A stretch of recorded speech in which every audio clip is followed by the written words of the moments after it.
안녕하십니까. 3월 20일 화요일 사순절 24번째 날 새벽 기도에 함께 하시는 모든 분들을 주님의 이름으로 환영합니다. 오늘은 20세기 스코틀랜드의 신학자인 존 베일리의 기도로 시작합니다. 함께 눈을 감고 기도해 주시기 바랍니다. 나의 영원하신 아버지시여, 오늘 저의 첫 생각이 주님께 대한 것이 되게 하소서. 저의 첫 마음의 욕구가 주님을 경배하는 것이 되게 하소서. 저의 첫 말이 주님의 이름을 부르는 것이 되게 하소서. 저의 첫 행동이 기도로 주님 앞에 무릎을 꿇는 것이 되게 하소서. 제가 이 아침 기도를 드리고 나서 저의 경배가 끝나지 말게 하시며 온종일 주님을 잊지 않게 하소서. 이 고요한 경건의 시간부터 빛이 비치게 하시고 기쁨과 권능이 온종일 저와 함께 있게 하소서. 이 기도가 우리의 기도가 되길 바라며 잠시 기도하겠습니다.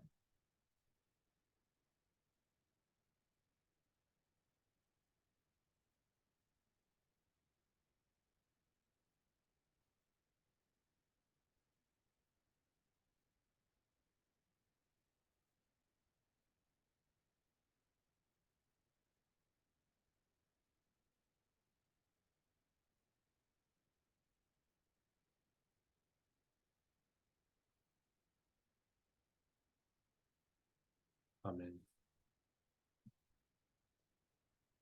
오늘 함께 묵상할 하나님의 말씀은 사도행전 13장 1절에서 12절까지입니다. 오늘도 성경을 함께 펴시고 눈으로 읽으시는 가운데 성령님께서 마음에 조명하시는 단어와 문장은 무엇일지 어떤 말씀을 주실지 생각해 보겠습니다. 13장 1절부터 읽겠습니다. 안디옥 교회에 예언자들과 교사들이 있었는데 그들은 바나바와 니게르라고 하는 시므온과 구레네 사람 루기오와 분봉왕 헤롯과 분봉한 헤롯과 더불어 어릴 때부터 함께 자란 마나엔과 사울이다. 그들이 주님께 예배하며 금식하고 있을 때에 성령이 그들에게 말씀하셨다. 너희는 나를 위하여 바나바와 사울을 따로 세워라. 내가 그들에게 맡기려 하는 일이 있다. 그래서 그들은 금식하고 기도한 뒤에 두 사람에게 안수를 하여 떠나보냈다. 바나바와 사울은 성령이 가라고 보내심으로 실루기아로 내려가서 거기에서 배를 타고 키프로스로 건너갔다. 그들은 살라미에 이르러서 유대 사람의 여러 회당에서 하나님의 말씀을 전하였다. 그들은 요한도 또한 조수로 데리고 있었다. 그들은 온 섬을 가로질러 바보에 이르렀다. 거기서 그들은 어떤 마술사를 만났는데 그는 거짓 예언자였으며 바예수라고 하는 유대인이었다. 그는 총독 서기오 바울을 늘 곁에서 모시는 사람이었다. 이 총독은 총명한 사람이어서 바나바와 사울을 청해서 하나님의 말씀을 듣고자 하였다. 그런데 이름을 엘루마라고 번역해서 부르기도 하는 그 마술사가 그들을 방해하여 총독으로 하여금 믿지 못하게 하려고 애를 썼다. 그래서 바울이라고도 하는 사울이 성령으로 충만하여 마술사를 노려보고 말하였다. 너 속임수와 악행으로 가득 찬 악마의 자식아, 모든 정의의 원수야. 너는 주님의 바른 길을 굳게 하는 짓을 그치지 못하겠느냐. 보아라, 이제 주님의 손이 너를 내리치실 것이니 눈이 멀어서 얼마 동안 햇빛을 보지 못할 것이다. 그러자 곧 안개와 어둠이 그를 내리덮쳐서 그는 앞을 더듬으면서 손을 잡아 자기를 이끌어줄 사람을 찾았다. 총독은 그 일어난 일을 보고 주님을 믿게 되었고 주님의 교훈에 깊은 감명을 받았다. 이제 다시 한번 내용을 보시면서 마음에 들어왔던 말씀들을 살펴보며 묵상하겠습니다.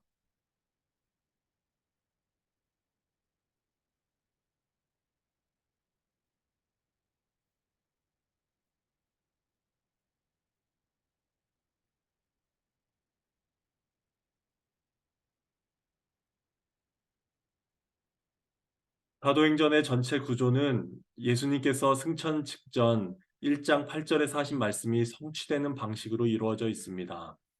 가장 먼저 1장부터 7장까지는 오순절 성령 강림 후에 예루살렘 교회가 태동되고 확장되는 내용이었습니다.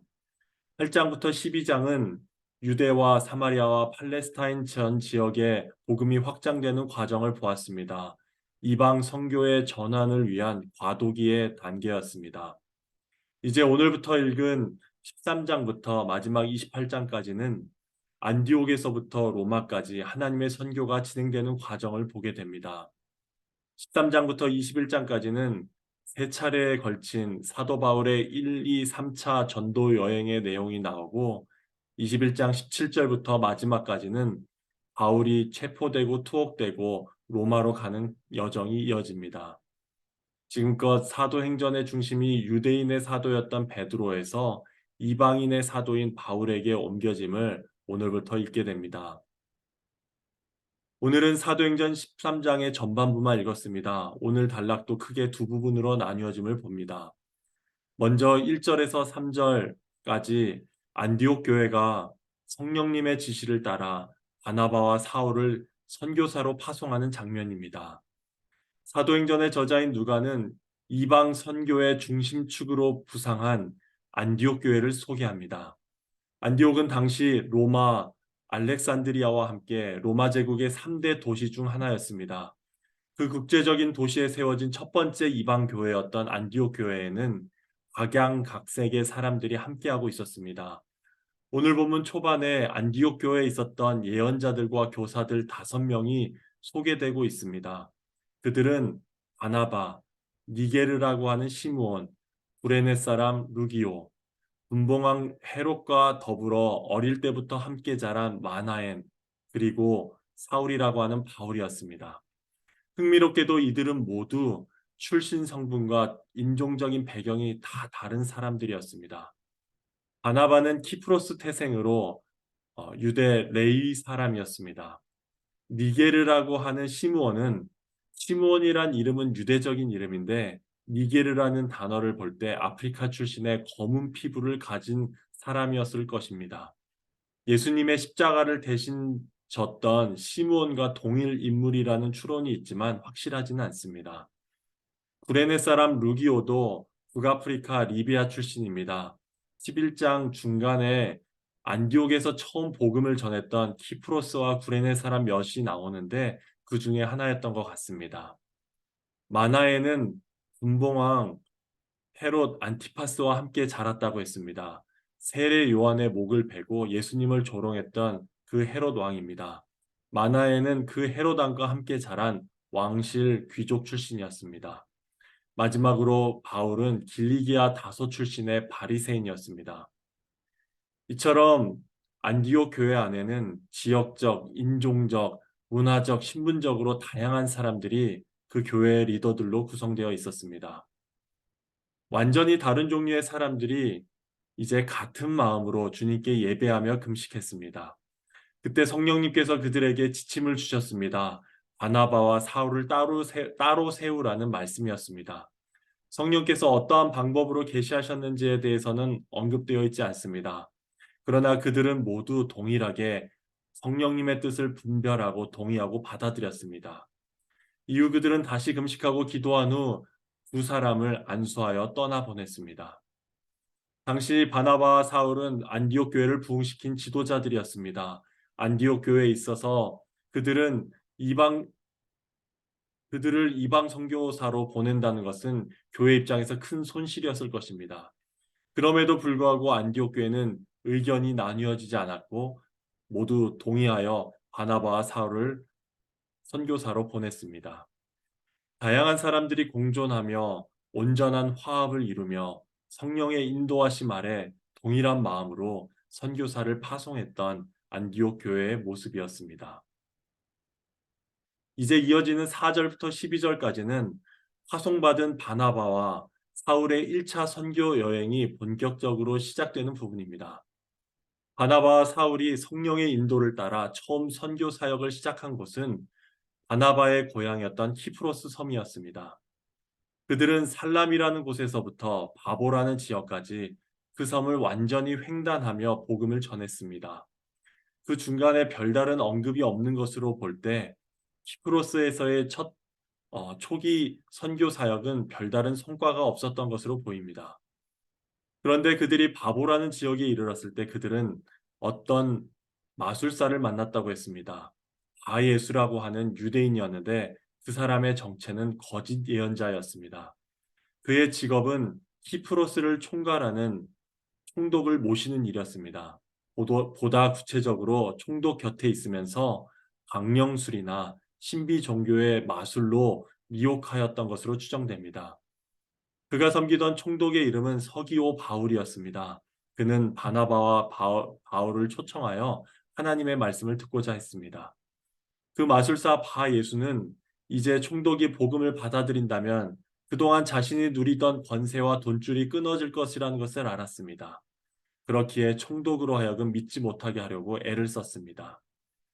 여기서 주목하게 되는 표현이 하나 있는데 8절에 나오는 그 마술사가 그들을 방해하여 라는 부분입니다. 그는 바울과 바나바를 방해하였다고 했습니다. 예전 성경에는 대적하였다고 번역했습니다.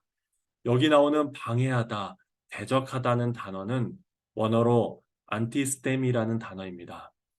반대하여라는 뜻의 안티와 서다라는 의미의 히스테미가 결합된 단어입니다. 반대하여 서다, 대항하다, 대적하다는 단어입니다. 이것은 마치 전쟁을 하는 두 진영이 서로 대치하여 서 있는 장면을 연상케 하는 단어입니다. 바나바와 바울이 전도 여행을 시작하였는데 이것은 낭만적인 여행이 아니라 영적 전쟁이 시작되었음을 보여줍니다. 바울은 성령으로 충만하여 그 마술사를 노려보며 속임수와 악행으로 가득 찬 악마의 자식아 라고 말했습니다. 바예수의 이름의 뜻은 예수의 아들 혹은 구원의 아들이라는 의미입니다. 바울은 그의 이름이 거짓됨을 폭로합니다. 그리고 그가 얼마 동안 햇빛을 보지 못할 것이라고 선언합니다. 그러자 그 마술사는 앞을 못 보게 됩니다. 성령께서 악마를 타도하시고 복음이 마술을 누르는 승리를 보게 됩니다. 그 일어난 일을 보고 서기오 바울이 주님을 믿게 되었습니다. 유대교의 종교적 배경이 없는 최초의 완전한 이방인이 회심하여 주님을 믿는 선교의 첫 번째 열매가 맺혔습니다. 이제 여기까지 오늘 본문의 해설을 마치고 함께 묵상하는 시간을 갖겠습니다. 각자 묵상하는 부분이 다를 수 있지만 저는 오늘 나눈 이 두 부분을 토대로 두 가지를 나누고자 합니다.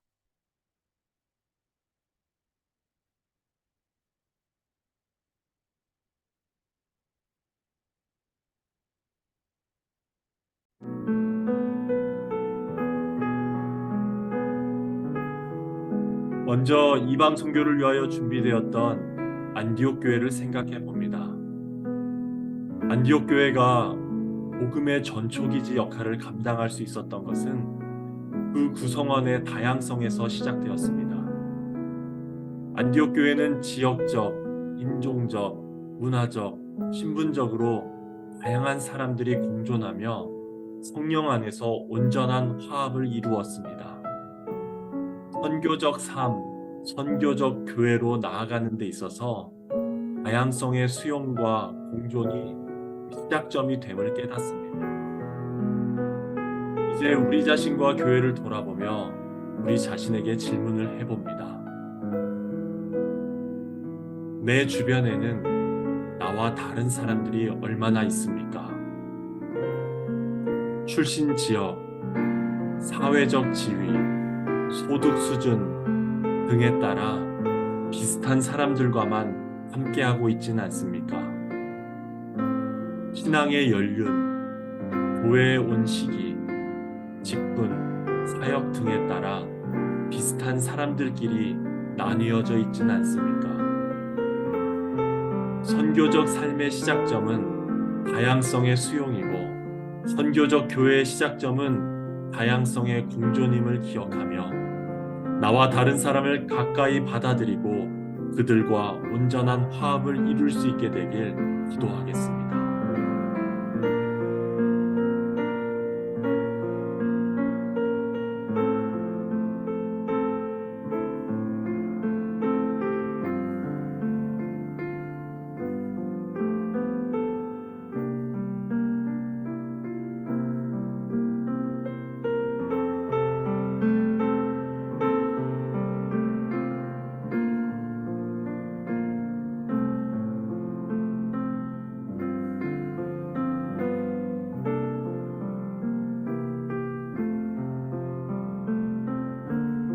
이어서 바울과 바나바를 방해했던, 대적했던 마술사가 나오는 그 장면을 묵상해 봅니다. 바예수는 복음을 전하는 이들에 반대하여 서 있었습니다. 마치 전쟁을 하는 두 진영이 서로 대치하여 서 있는 장면 같았습니다. 이 장면을 통해 복음 증거는 단지 세상을 도덕적으로 교화하거나 잘 설득하거나 깨달음에 이르게 하는 것만이 아니라 악한 영들과 싸우는 전투임을 새삼 깨닫습니다. 이제 우리 자신과 교회를 돌아보며 우리 자신에게 질문을 해봅니다. 나는 지금 사탄에 얽매여 고통하고 있는 이들을 위해 어떻게 기도하고 있습니까? 영적 전쟁의 최전선에서 고군분투하고 있는 선교사들을 위해 어떤 마음으로 기도하고 있습니까? 전도하는, 선교하는 개인과 교회가 된다는 것은 영적 전쟁에 동참하는 것임을 기억하며 바울과 같이 성령으로 충만하여 원수를 굴복시키고 승리할 수 있게 되길 기도하겠습니다.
오늘 하루도 주신 말씀과 같이